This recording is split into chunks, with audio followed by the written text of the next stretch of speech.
جايبالك وصفة النهاردة جميلة جدا. يعني بصي هتخليكي كده انت اصلا مرتاحة نفسيا.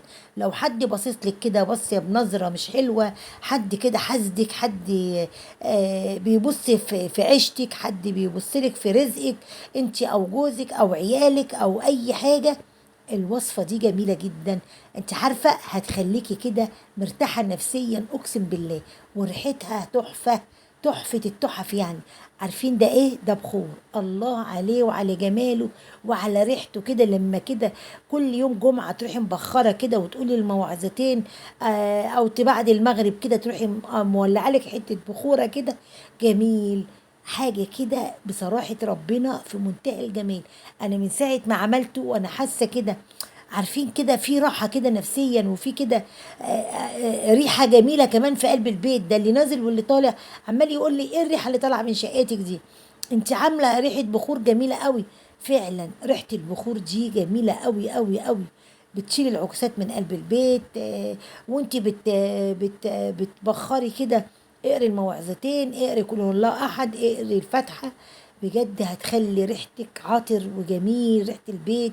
اعمليه كده على في الاوض عندك في الصاله. افتحي باب الشقه كده وبخري قدام باب الشقه. افتحي بلكونتك كده وبخري كده البلكونه. الريحه هتطلع بره بجد. الريحه دي جميله. قبل ما تتفرجي على الفيديو صلي على رسول الله. انا جايبه ربع كوبايه لبان دكر. لبان الدكر ريحته يا جماعه جميله جدا في البخور. اقسم بالله انا ما كنتش احسب ريحته حلوه قوي كده. دي ربع كوبايه لبان دكر. والحله بتاعتنا اللي متعودين عليها الصغنونه الحلوه ديت هنحطهم في قلب منها. وهنحط ايه تاني؟ هنحط كمان مكونين اتنين هيبقوا في منتهى الجمال وريحتهم حلوه قوي. هحط نص كوبايه سكر. سكر يا ماما نونا؟ ايوه. حط نص، ربع كوبايه لبن دكر ونص كوبايه سكر. هنحط ايه تاني؟ هنحط مكون تاني برضو ريحته جميلة قوي وهيعمل لك بقى يعني الاتنين كده يبقوا مسك في بعض كده. حاجة كده في منتهى الجمال. دولك عارفين المسك كده ابو 10 جنيه ده؟ انا جايبه بص دي عود، والتانية مسك ابيض بس في اصفر وفي ابيض. فكان عندي واحدة صفرة وعندي نص واحدة بيضة. تخرطيهم كده اهو وتحطيهم على ايه؟ على اللبان الدكر وعلى السكر. ريحة المسك ده يا جماعة جميلة جدا جدا جدا. قلبي كده كويس. هناخد بقى المكونات بتاعتنا دي كلها ونطلع بيها على نار هادية كده اهو. ون ايه؟ ونقلب فيها كده اهو لما كلهم يسيحوا في قلب بعض. اللبان على السكر على المستيكة على ال- المسك. ونقلب بقى كده. بصوا انا قلبتهم ازاي، بصوا بقى عاملين ازاي.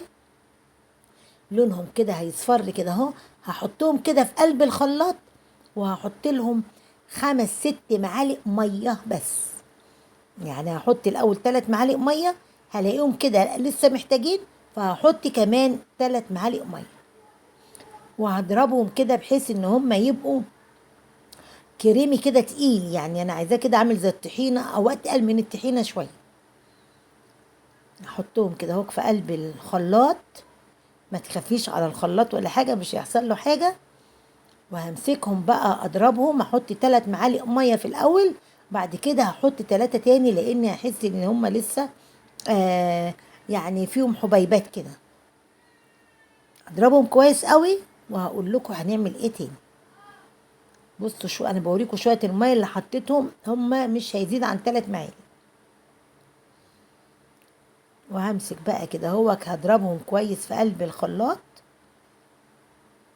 بصوا بقى هنا انا هوريكم بس انا بضربهم ازاي. اهم بصوا. هم هيبقوا عاملين زي الكريم كده بالظبط. انا احس ان هو لسه كده فيه تكتلات كده بسيطه. هحط كمان 3 معالق ميه برضو. انت عايزه بقى تكتري الكميه عن كده برضو شويه، دولك هيعملوا لك برضو يعني حبه بخور كده حلوين يعني.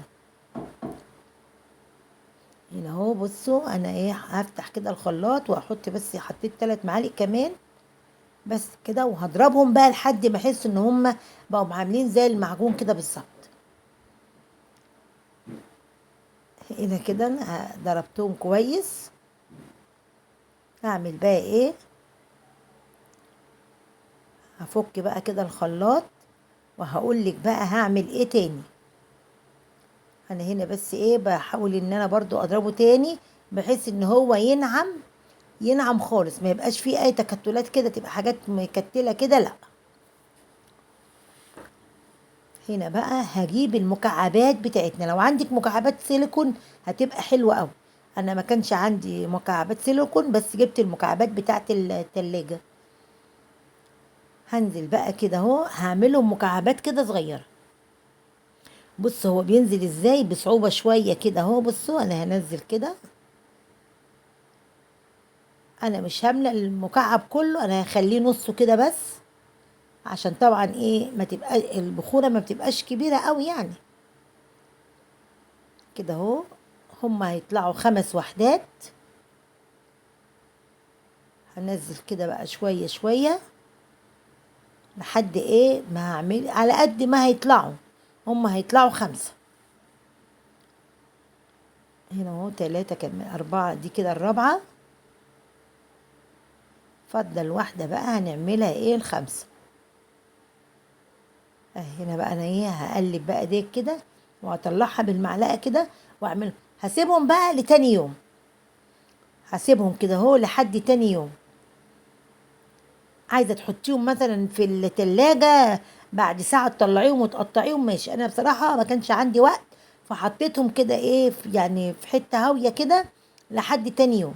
وبعد كده جيت، هما لو المكعبات دي سيليكون هتعملي كده هتطلع على طول منك، بس انا جيت بقى آه علشان دي جامده بحرف السكينه كده وفرغت كده حوالين منها ونزلته. هنا وصلت معايا لحد كده، قولي عاش يا ماما نونا وصلي على رسول الله. ولو مش مشتركه في القناه اشتركي وفعلي الجرس عشان يوصلك مني كل جديد. ويا ريت تسيبي لي كومنت حلو كده زيك كده. ولو عملتي اي وصفه من وصفاتي وعجبتك يا ريتك كده ايه تقولي لي يعني طلعت حلوه طلعت وحشه كده. هنا بص بقى انا بقطعها بقى القطع صغيره، هي لسه طريه بس اول بقى ما هتسيبيها كده حوالي ساعه كده ولا حاجه هتبصي تلاقيها نشفت خالص. هنا بقى كده اهو، انا بقطع في واحده كده بلاقيها كبيره فبقطعها 3، في واحده بلاقيها صغيره بقطعها 2. هنا كده اهو ما شاء الله طلعوا كميه حلوه كده. وبعد ما ينشف منك في اي برطمان بقى كده، اي برطمان عندك روحي ايه حطاهم في قلب منه. هنا بقى انا جبت بقى ال عندي طاجن كده صغير، فانا بقى بص جميل ازاي وشكله حلو ازاي. هعمل بقى ايه، انا حاطه كده بخوره على النار بتاع دوك فحمايه على النار. هولعها كده جامد وهجيبها بقى واشممكم. يا ريت انتوا معايا كنت شممتكم الريحه. بص انا وريتكم ان هو نشف ازاي ولميتهم بقى حطيتهم في برطمان كده وشلتهم. هجيب بقى هنا انا محطه الفحم على النار. هنا هجيب لكم بقى الفحم كده اوريكم اهوت. بصوا وتحطي واحده بقى كده على الفحم، اقسم بالله الريحه طالعه مش قادره اقولك عامله ازاي. انا ما كنتش متخيله ان الريحه دي الجميله دي هتطلع منها. ريحه المسك بقى مع اللبان الدكر، الله الله عليك يا ماما نونا. وبخري بقى البيت كله، بخري سلمك وبخري البلكونه، بخري المطبخ، بخري التواليت بتاعك. هتلاقي الريحه دي والعكوسات بقى والحاجات اللي هي بقى بصراحه ربنا. آه في ناس كده بتخش ما بتصليش على الرسول ولا حاجه. بجد. كل الحاجات دي هتتنطر من عندك. اقري وانت الموعظتين كده وانت بتبخري.